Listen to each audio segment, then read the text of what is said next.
दोस्तों नमस्कार। मलिक मोहम्मद जायसी द्वारा रचित रचना पद्मावत कथा के भाग 3 में आपका स्वागत है। अगले 10 खंडों में हम कथा के अगले भाग का वर्णन करेंगे। अगर आपको हमारा चैनल पसंद आए तो प्लीज़ चैनल को ज़रूर सब्सक्राइब करें।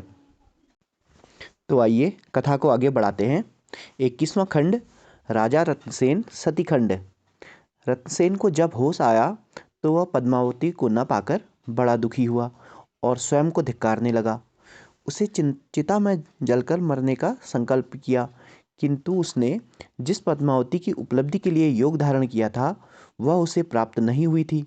भगवान हनुमान भगवान शिव को बताए कि आपके मंडप में जाकर राजा आत्मदाह कर रहा है। 22वां खंड, पार्वती महेश खंड। मंडप में रत्नसेन की जलने की बात सुनकर शिव पार्वती वहां उपस्थित हुए और उससे जलने का कारण पूछा।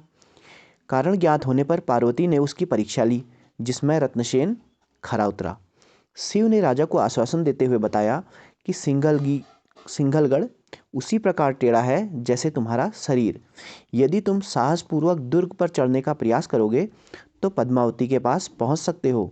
यह तभी हो सकता है जब तुम प्राणों का मोह त्याग कर इस दिशा में प्रयास करो। 23वां खंड, राजागढ़ छेका खंड।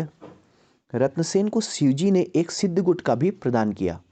रत्नसेन ने गणेश का स्मरण करके अपने चेलों के साथ सातगढ़ को घेर लिया, जिससे कोहराम मच गया। इसकी सूचना गंधर्वसेन तक पहुंची। राजा ने दूत भेजकर योगियों के इस व्यवहार का कारण पूछा और कहा कि योगी यहाँ से लौट जाएं। रत्नसेन ने उत्तर दिया कि मैं पद्मावती रूपी भिक्षा प्राप्त करने आया हूँ। यह सुनकर राजा क्रुद्ध हुआ, किंतु उसने योगियों को मरवाया नहीं, क्योंकि उसके मंत्रियों का परामर्श इसके खिलाफ था। रत्नसेन ने अपनी वियोग कथा एक पत्र में लिखकर हीरामन तोते के माध्यम से पद्मावती को भेजी। विरह से पीड़ित पद्मावती भी उत्तर में एक पत्र रत्नसेन को भेज देती है और उसने बताया कि अब तो मुझे जीवन की बाजी लगाकर ही प्राप्त कर सकते हो। पद्मावती का संदेश पाकर रत्नसेन को मानो पुनर्जीवन मिल गया और वह गढ़ के द्वार खोलकर ऊपर चढ़ गया। चारों ओर शोर मच गया और किले के चारों की चोर किले में घुस आए हैं। अगला खंड है गंधर्वसेन मंत्री खंड। राजा गंधर्वसेन ने अपने मंत्रियों को इस विषय में चर्चा की कि इन योगियों को क्या दंड दिया जाना चाहिए। अब यह निश्चय हुआ कि योगियों को चोरों की भांति सूली का दंड अर्थात मृत्युदंड दे दिया जाए। सेना भेजकर योगियों को पकड़ लिया गया। योगी अर्थात रत्नसेन के साथ के लोग और स्वयं रत्नसेन। योगियों ने अपनी गिरफ्तारी का विरोध नहीं किया, क्योंकि वे प्रेम मार्ग के पथिक थे। पद्मावती पहले ही वियोग में दुखी थी। रत्नसेन को बंधनग्रस्त होने का समाचार पाते ही वह बहुत ज़्यादा और भी दुखी हो गई।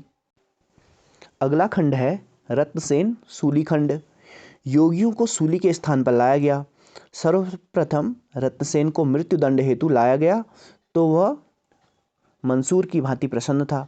लोग उसके सौंदर्य को देखकर चकित थे। तभी वहां एक भाट के वेश में शिव भगवान आए और उन्होंने गंधर्वसेन को चेतावनी दी कि यदि तुम इसे सूली दोगे तो भयंकर युद्ध छिड़ जाएगा। उन्होंने रण का घंटा बजाया और तुरंत देवों की सेना एकत्र होने लगी। गंधर्वसेन ने क्रुद्ध होकर थोड़ी देर क्रुद्ध हुआ, किंतु भगवान शिव ने उसे समझाया कि यह जोगी जो है वह चित्तौड़ का राजा है और बहुत ही गुणवान है। इसको हीरामन तोता सिंगलदीप बुलाकर लाया है। हीरामन तोते से पूछने पर गंधर्वसेन ने रत्नसेन की सत्यता का पता चल गया। उसने गंधर्वसेन को छोड़ दिया और पद्मावती तथा रत्नसेन के विवाह की तैयारियां करने लगा। अगला खंड है रत्नसेन पद्मावती विवाह खंड। रत्नसेन ने पद्मावती के विवाह की तैयारियां शुरू कर दी। पद्मावती बहुत ही प्रसन्न हुई। सारा नगर दुल्हन की तरह सजाया गया। रत्नसेन ने योगियों वाला वेश त्याग कर नई वेशभूषा धारण की। अत्यंत उल्लास और आनंद के वातावरण में उनका विवाह संपन्न हुआ। अगला खंड है पद्मावती रत्नसेन भेंट खंड। पद्मावती और रत्नसेन के सोने के लिए सेज 7 खंडों के ऊपर सजाई गई, जो अति सुंदर और कोमल थी। अपने असीम सौंदर्य से भरपूर पद्मावती रत्नसेन के समीप पहुंची। 28वां खंड है रत्नसेन साथी खंड। रत्नसेन के साथी उनसे मिलने को उत्सुक थे, अतः उनसे मिलने के लिए रत्नसेन गया। रत्नसेन ने अपने साथियों को भी 16,000 पद्मिनी नारियों के साथ सुख और साधन प्रदान करा दिए गए। 29वां खंड है शत ऋतु वर्णन खंड। पद्मावती ने अपनी सहेलियों को बुलाकर अपना और उनका श्रृंगार किया और सभी नवविवाहित अपने अपने पतियों के पास श्रृंगार इच्छा से गई। 6 ऋतुओं में सभी नवविवाहितों ने अपने अपने पति के साथ जीवन व्यतीत किया। 30वां खंड इस रचना का बहुत ही महत्वपूर्ण खंड है। 30वां खंड है नागमती वियोग खंड।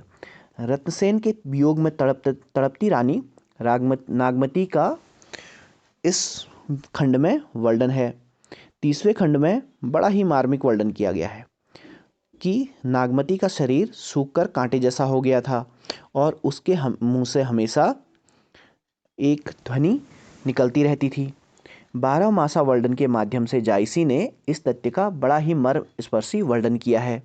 नागमती की वर्ष के 12 महीनों में कैसी कातर दशा रही, यह नागमती वियोग खंड में बहुत ही मार्मिक तरीके से दर्शाया गया है। आज के वीडियो में इतना ही। अगले वीडियो में इस रचना के अगले 10 खंडों का वर्णन करेंगे। हमारे चैनल में बने रहने के लिए आपका धन्यवाद। Thank you.